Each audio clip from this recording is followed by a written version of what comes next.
The Imagetek 3D Phototrack system has taken the guesswork out of 3D photography by precisely designating the entire sequence of angles that make up the composition of the shot. A well-structured 3D image must have three basic planes: foreground, key subject, and background. The 3D effect is recreated by the parallax between the images of the objects that appear to be in different planes. Here's Rick Dressler to demonstrate how to set up a good 3D shot.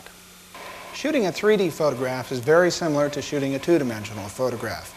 There are some additional considerations, that being principally the placement of the items within the photograph itself. Rather than shooting a two-dimensional plane, height and width, in 3D, we consider the relationship of the items within the photograph as being within a cube. So that spatially we have an element that is in the foreground, we have an element that is in the key position, and we have a background element. These distances are determined by the relationship as measured from the iris of the lens to each of the components of the photograph. The distances of the foreground, the key element, and the background element are computed using the 3D Phototrack computer.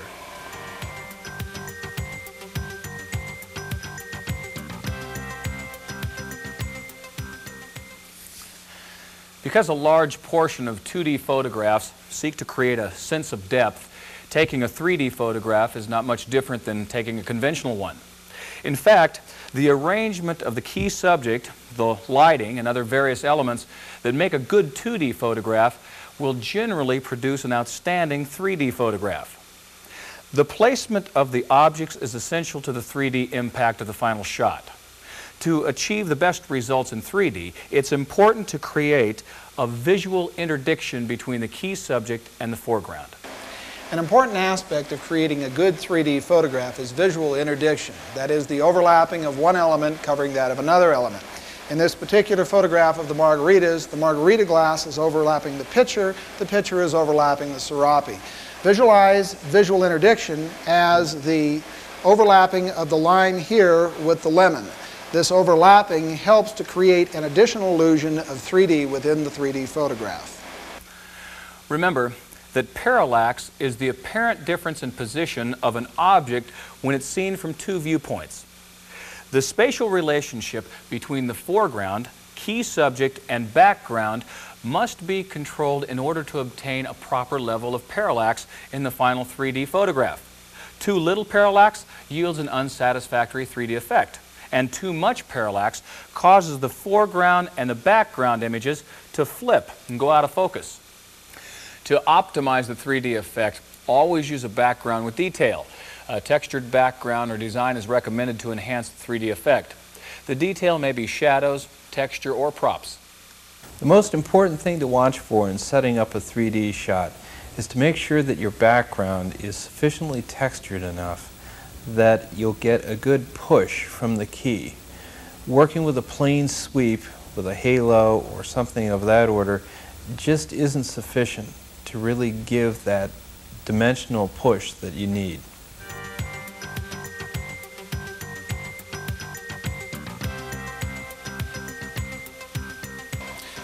To maximize the impact of the 3D photograph, the spatial relationships of the elements within the photograph must be carefully controlled.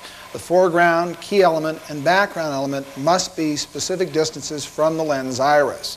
Knowing any two of these distances will yield a third distance by using the Phototrack computer. In this particular photograph, our foreground element, which is a margarita glass, measured from the lens iris, is 14.5 inches. The key element, the pitcher in this case, measured from the lens iris, is 18 inches.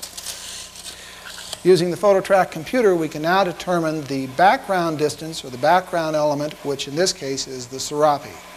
Knowing that our foreground distance is 14.5 inches and that our key distance is 18 inches, we can now easily determine the placement of the background element as 36 inches.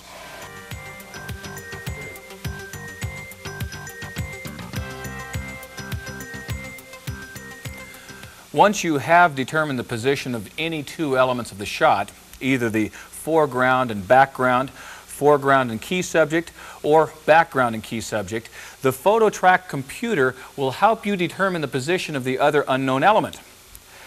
The Phototrack computer also tells you the recommended track or distance on the Phototrack to set your camera for the optimum 3D effect with the lens you're using and the setup you've arranged. The Imagetek 3D Phototrack computer makes calculating the distances necessary in setting up a 3D shoot fast and easy. The 3D Phototrack computer can be used to determine the distance of the foreground when the distance of the key subject and background are known. Determine the distance of the background when the distance of the foreground and key subject are known. Determine the distance of the key subject when the distance of the foreground and background are known. Determine the correct tracking distance of the camera. There are 4 different Phototrack computers, each specifically designed for shooting at a range of different distances, from 7.5 inches to infinity. Both imperial and metric measurements are shown on each computer. There are 2 circular dials and a window. The outer dial shows the distance of the various planes from the camera. The inner dial is used to locate the distance of the unknown plane of the setup. The focal length finder window is used to determine the tracking distance of the camera that corresponds to the particular focal length of the lens used.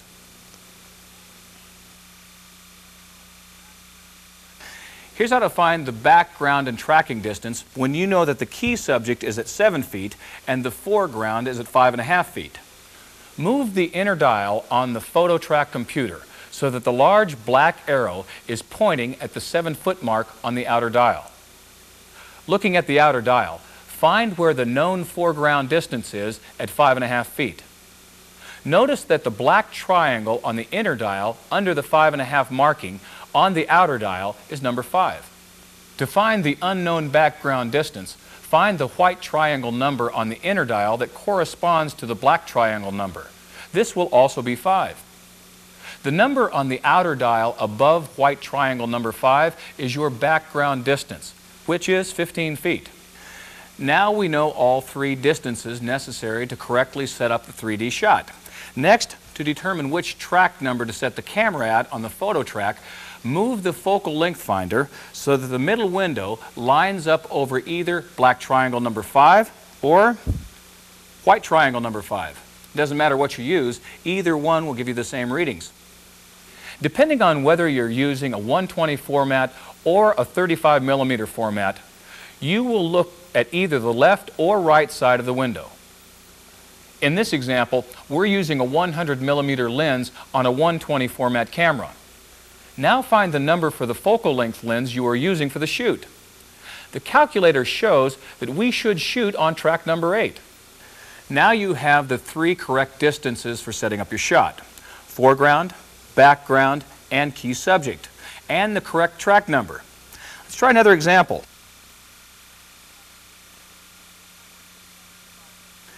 This time we're shooting 35mm format with a 35mm lens. We know the foreground and background distances, but we don't know the key subject distance. This is a little trickier. Let's say that the foreground distance is 4.5 feet and the background distance is 6.5 feet. Move the inner dial until a black triangle and the same number white triangle are under the correct numbers for foreground 4.5 and background 6.5 on the outer dial. By moving the dial, you'll eventually discover that the correct triangle number will be 3, with both the black triangle and the white triangle aligning under the correct numbers on the outer wheel. Now look at the number that the key subject black arrow points to on the outer dial. It's 5 feet. This is the correct key subject distance we're looking for. The last number you need is the track number. Move the focal length finder until the middle window lines up over black or white triangle 3. We're shooting 35mm format with a 35mm lens. Lining up the window, we see that we should shoot on track 19. For our last example, let's determine the distance of the foreground when we know the background and key subject distances. Let's say that the background is at 6 feet and the key subject is at 4 feet. Move the inner dial so that the large black arrow is pointing at the 4-foot mark on the outer dial. Looking at the outer dial, find where the known background distance is at 6 feet. This time we've fallen between white triangle number 5 and 6 on the Phototrack computer. That's okay. First we find the corresponding black triangle area to determine the foreground distance. So, look at the number on the outer dial which corresponds to the spot in between black triangle numbers 5 and 6. It's at 3 feet 5 inches. That's the foreground distance we wanted. The last thing to do is to find the correct track number. But because our measurement is between triangle numbers 5 and 6, which triangle number should you use to position the focal length finder? Let's say we're shooting 1/20 format again with a 50mm lens. If we position the window over black triangle 5, we see that the correct track is track 18.